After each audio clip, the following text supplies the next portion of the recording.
Ito ako ng gisadong pechay Tagalog. Healthy to. Kaya natin.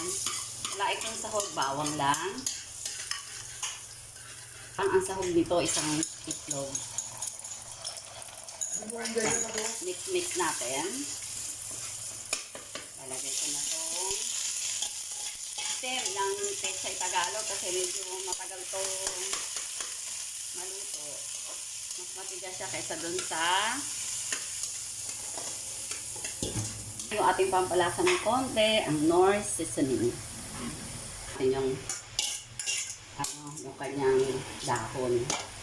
Halo-halo lang. Mabilis na tumaluto. Konting asin at konting sugar.